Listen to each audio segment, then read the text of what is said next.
So thanks to everyone who's in here right now. I know there'll still be a couple more people joining in as we get started.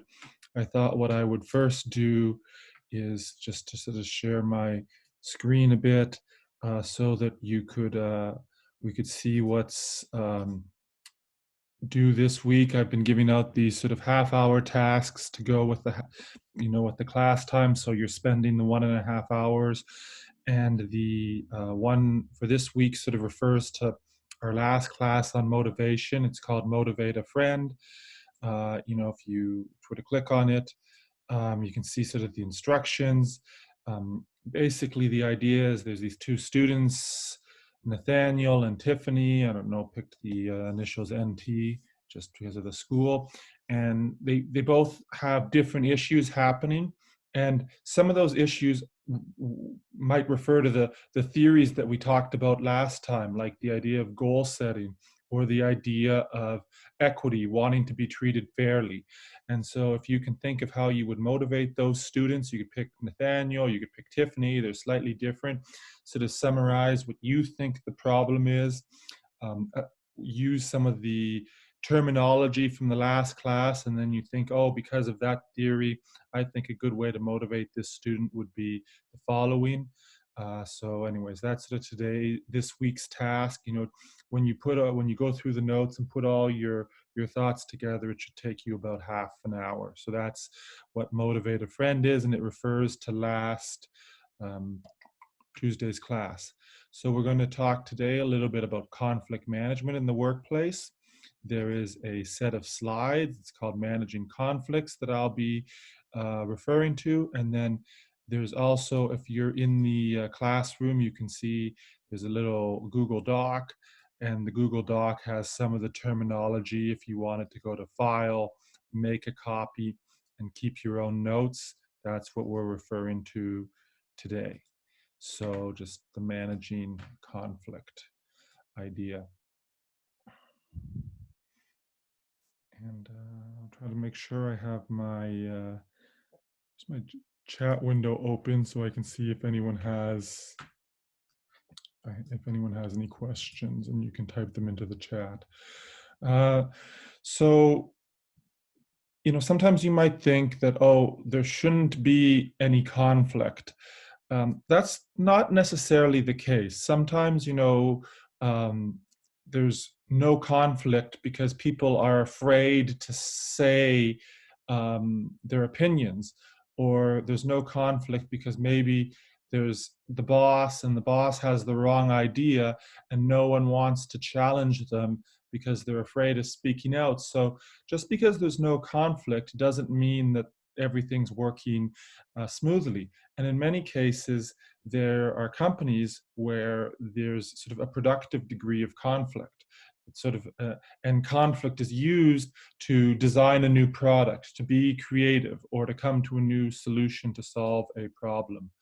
So there's different ways to have conflict in the workplace, and good managers need to be able to resolve it. So, there's conflict is disagreements, and it can be about work issues like how to do the job, how to solve a problem, or it can be, emotional, disputes. If you remember The Simpsons with Frank Grimes, Homer and Frank Grimes had a very, very antagonistic relationship. They both got on each other's nerves, and that's a type of personal workplace conflict as well. So we want to know what that is and resolve it. So if anyone wanted to type in or say it in the chat window, have you witnessed any conflicts at school, any kind of times on a team or in a club or wherever where you've had or maybe with a sibling where you've had a type of disagreement, and it might be more similar to a workplace conflict than you realize?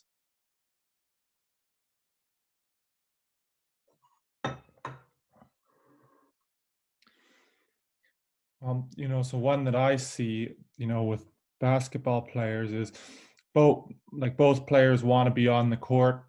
They both want to have opportunities to score. You know, they kind of have competing objectives. They want their individual success, as much as the team winning. And sometimes that leads to people, both wanting to be the star of the team, or two people fighting for the same role on a team.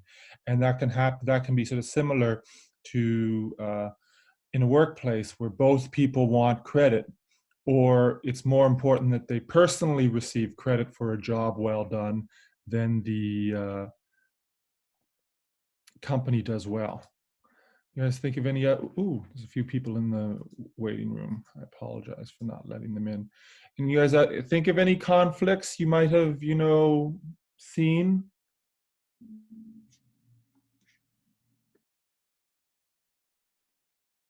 Okay. Well, if you don't, maybe you can just think of them, privately.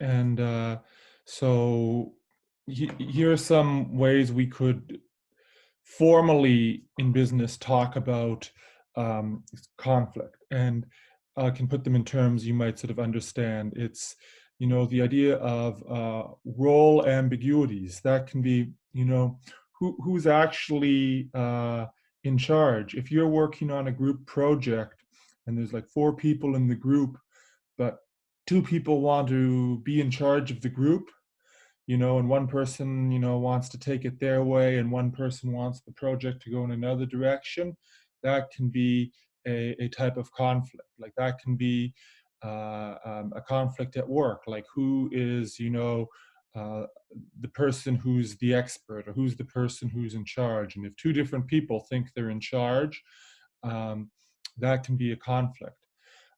Resource scarcity. So if you were at home and you only had you know one TV between you and your siblings, that's resource scarcity. You're going to have to find a way to resolve what's going to be on TV. If everyone wants to watch TV but there's only one of them, that's a resource scarcity. And that happens at work when there is a certain amount of money for a project, or there's 2 different teams. There's the app team and there's the website team, and they only have so much attention that they can get from the company. Which one is going to win out?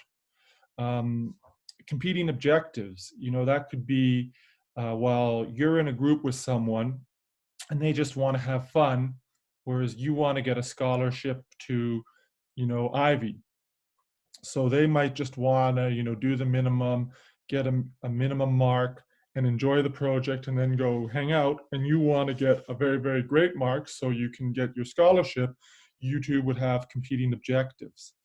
That could be in a company. Maybe the engineers want to be known for creating a product that is incredibly reliable and it's a really, really great product, whereas the sales staff wants to sell as many as possible.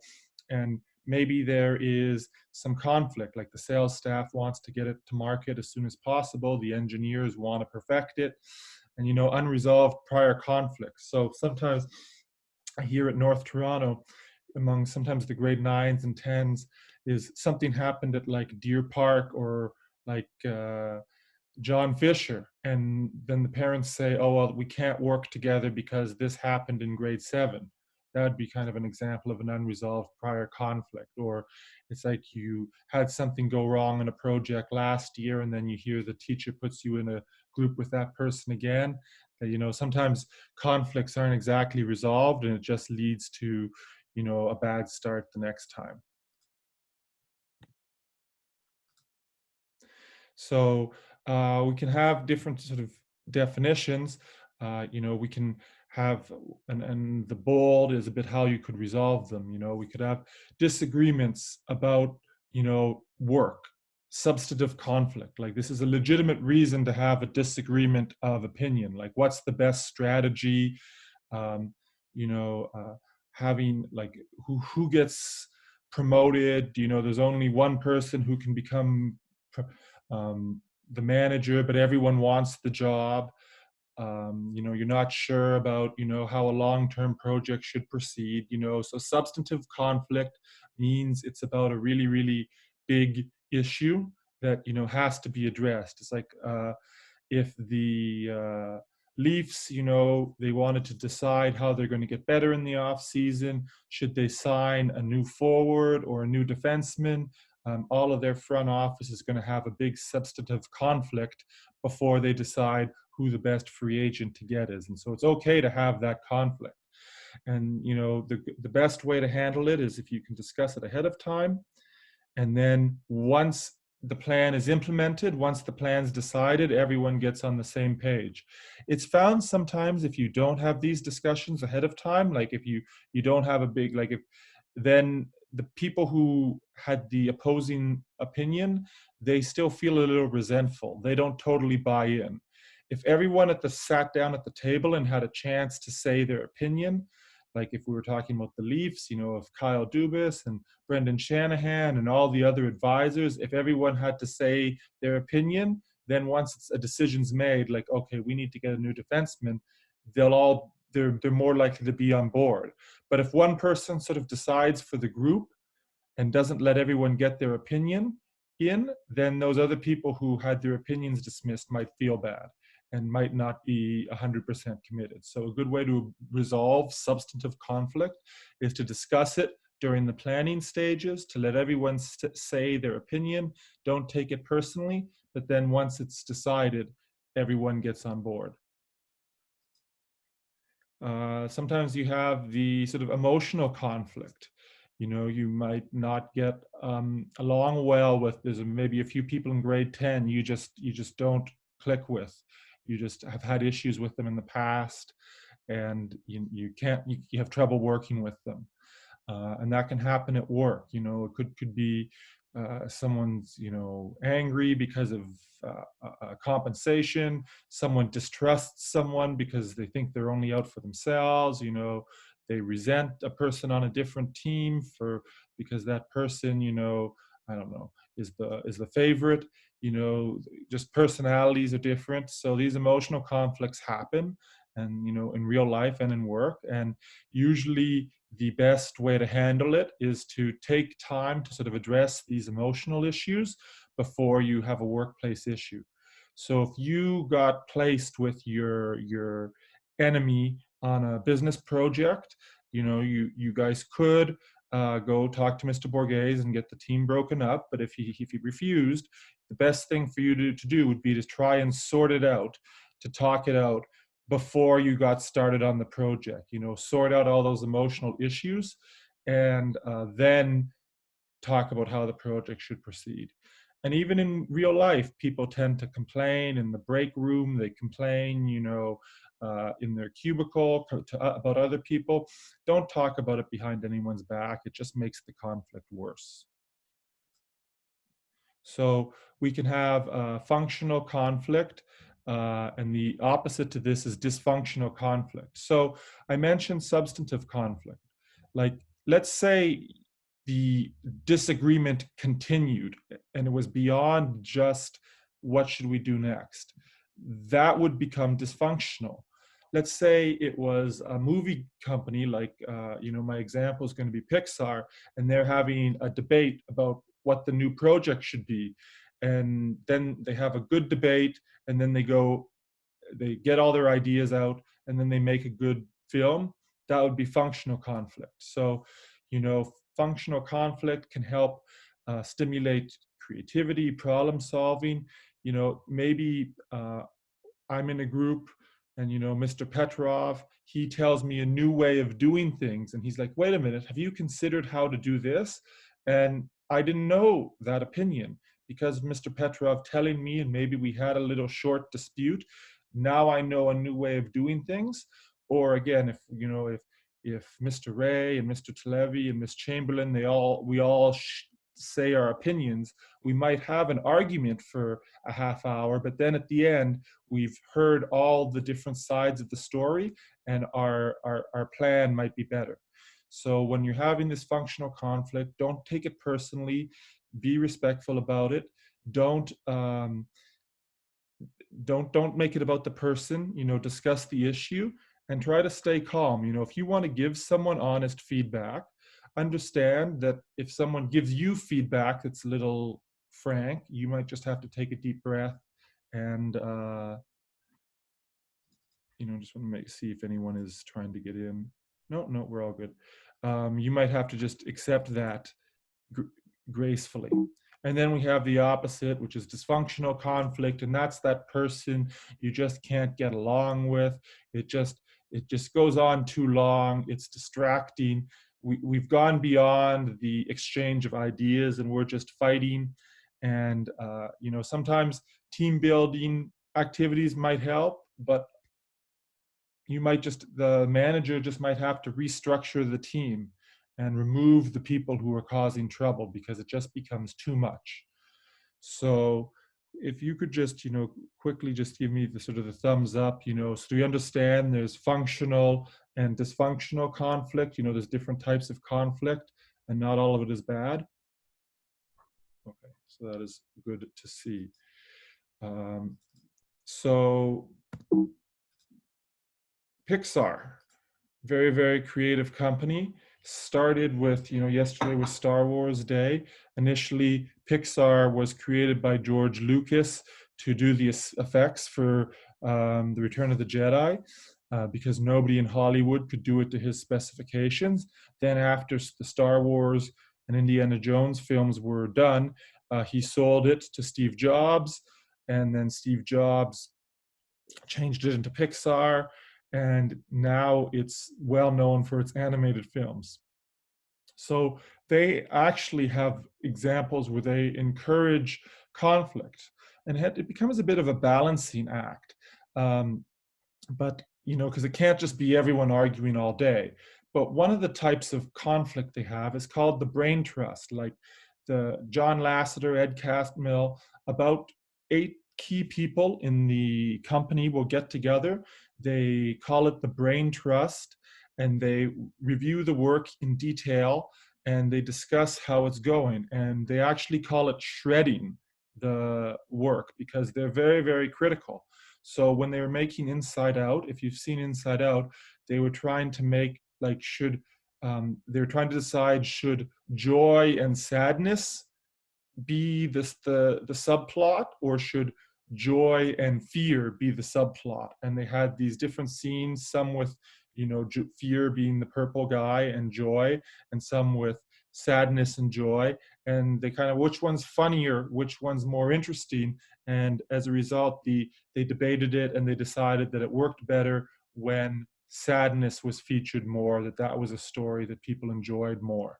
So they criticized the writer, but instead of taking it personally, he's like, the person's like, yeah, you're right. That's a better story.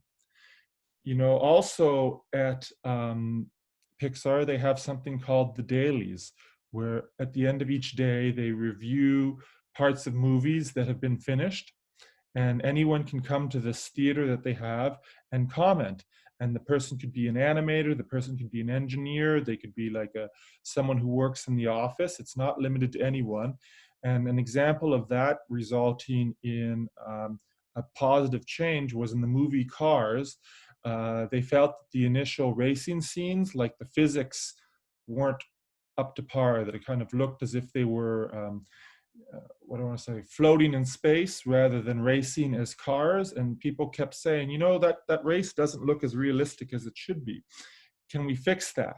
And then they went back and they reanimated it and made it look a little bit more realistic, look more like a car race you would see on TV. So that dailies is anyone can come and comment on films that are in progress.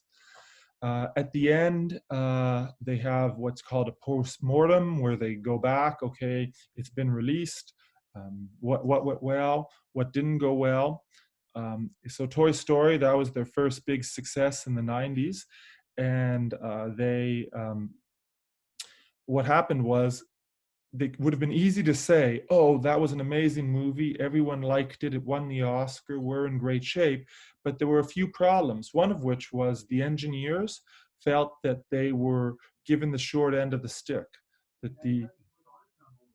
they the engineers felt that they weren't treated the same as the animators were, and they decided that they'd have a more respectful process afterwards, and that they try to treat everyone differently rather than telling the engineers, oh, you know what, dope, you're wrong.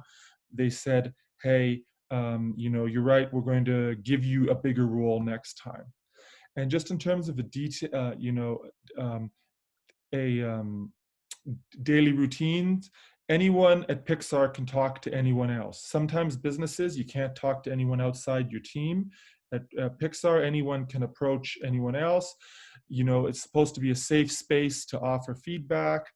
Um, Spaces are designed for people to run into each other. There's these open office spaces. They have some lounges. They have a cafe where people can go and collaborate. So one of the movies where people bumping into each other in the hallway and made suggestions was A Bug's Life. So these Pixar conflicts have helped make some of the films you've seen do better. So that's the idea, that there is conflict in the workplace. So how do we resolve it? Well, there's a structural approach. So we're going to alter the environment where the conflict has taken place. We're going to give people more money for the project. So if two teams are competing for money, just giving them more money to produce their projects will reduce the conflict. You can change up the team. You can structurally change who's on the team. If so-and-so is causing a lot of trouble, remove them from the team. Toy Story 2 had the director fired. So that, was a structural change that Pixar made. Altering the physical layout of the office so people don't run into each other, or changing the goals. Those would be structural ways that you reduce the chances of conflict by removing where the conflict was happening. Another way is called integrative, where you try to bring people together and cause people to interact more.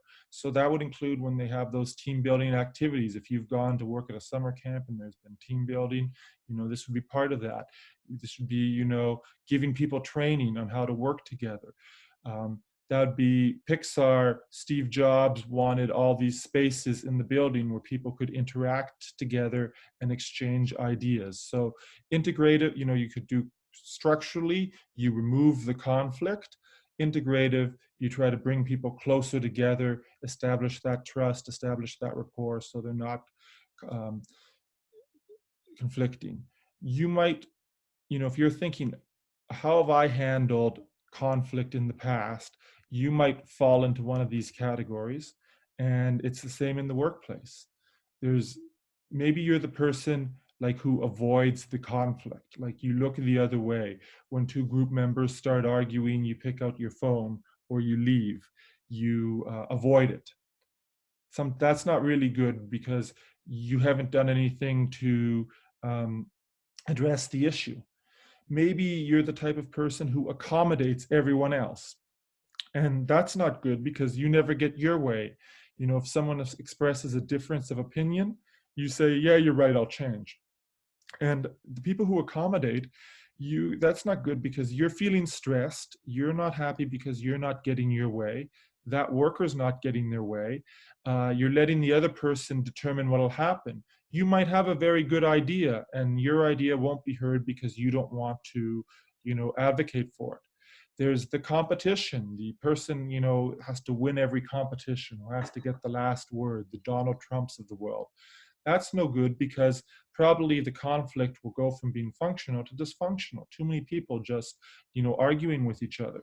So lastly, hopefully you understand it's okay to have conflict, and it's okay to compromise. If you're having, maybe you compromise about the subject of your group presentation. Maybe you compromise, if both people want to be the presenter, maybe you do it so that everyone gets a chance to present a little bit. Compromise is the last approach, where you kind of do a little bit of a give and take. It's like, all right, today we'll work on this part that you want to work on. Tomorrow we'll work on the part I want. So compromise, having a bit of a functional conflict, having a bit of a give and take, is probably the best way to resolve conflict. These other three, you're leaving issues on the table, like you're not addressing the conflict, you're always letting the other person have your way, you're being very, very aggressive. So when there's some compromise, it's a good way to get the benefits of the competition without things being too crazy. So, you might find that there's some conflict you've had over the years, tips to handle conflict, to be comfortable being uncomfortable. That came up in a couple of books that I've been reading lately as well. The idea is if you are arguing with someone, it's okay to be a little bit upset with them. It's not the end of the world. If you want to do something your way and someone else is offering a different alternative, they're not insulting you. Just don't sweat it, don't worry. Understand when you're in a group there'll be times where you're not 100% happy, and it's okay. It's just for a short time. When you guys decide, then you'll all get on the same page again. But it's okay to have people debating, hey, we should do this, we should write our English, yes, we should do our English presentation about Macbeth. No, we should do it about Romeo and Juliet. It's okay to have this dispute. Being honest and clear with what you want, telling people ahead of time. They call it radical candor. If you want to Google a term that a lot of businesses are using, that's a bit of a trend. It's radical candor, where people are upfront and honest with each other, even if it's to the CEO. So, if there's something you really, really want, go ahead and ask for it. Be clear about what you want your teammates to do, and there'll be less conflicts. If you're a supportive person, if you work well with others, when you have that one dispute, you have that relationship, you have that social capital. So if you're a little, if you're helping out, then the one time you disagree with someone, they'll realize, hey, this is a good person, this is a real disagreement. If you're always disagreeing with people, you might not get that kind of respect. So if you can be supportive before and after the conflict, it'll go well. And then I like the expression debrief then debrief. If there is something that's really emotionally upsetting that's happened, deal with that emotion before you try and resolve the conflict. So it's like if you got your math test, you got it back and the mark was a little shocking, take a moment, just to calm down, get over the disappointment of the math test, and then you can go talk to the teacher about what you did well and what you needed to improve on. Don't take the test to the teacher right away while you're still a little bit upset, because that can just cause the conflict to get more heated. Deal with your disappointment first, and then you can go and debrief it. So, you might want to think of someone who does a good job of reducing conflict, and what other tips can you learn from them. So we had some tips there. Does anyone else, have they seen any good tips about conflict? Can you think of someone who does a good job of handling conflict that maybe the rest of the class could learn from?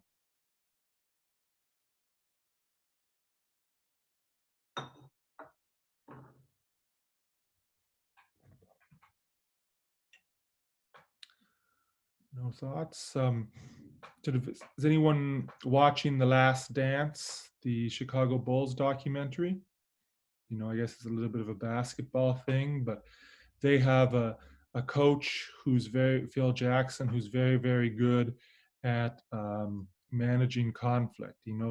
Michael Jordan wants the ball all the time, but Phil Jackson has to talk to him about, hey, what about the first 3 quarters? You pass a little more, and then when it's the game-winning shot, we'll make sure you'll take it. Or they have Dennis Rodman, who's a bit of a character, and he asked to go on vacation in the middle of the season. Um, Phil Jackson could have said, hey, no way, you can't go on vacation. It's the middle of the season. What's the matter with you? But instead, he's like, all right, could you go on vacation for 48 hours? And then Dennis Rodman ends up taking a 2 to 3 day vacation instead. And rather than resenting Phil Jackson because they kind of compromised, um, they resolve it. So, sometimes you could see maybe someone in the news or someone in a documentary or someone on TV who does a good job resolving conflict, and you can copy from them. All right, so that's my thought about sort of conflict, that Good managers encourage functional conflict, but they resolve it before it gets too out of hand. Very successful companies like Pixar have used conflict to be creative and solve problems. And it's not a matter of ignoring conflict or always winning each conflict. It's about, using it to have a productive, discussion, hear all the ideas, and then you move forward and get back on the same page again. Does anyone have any comments, questions, or concerns about conflict? Okay, so our next class is Thursday at 10. Uh, have a look at that motivate a friend task. Pick one of the two cases and talk about how you would motivate that person. And then next class, we'll talk a little bit about sort of ethics. The case I'm going to talk to you has like an office burning down, someone falls out of a helicopter. It's an ethical case study for business, but it also involves it's very dramatic as well. So hopefully it's an interesting story. So if you have any questions, feel free to stay in the chat, and otherwise see you on Thursday.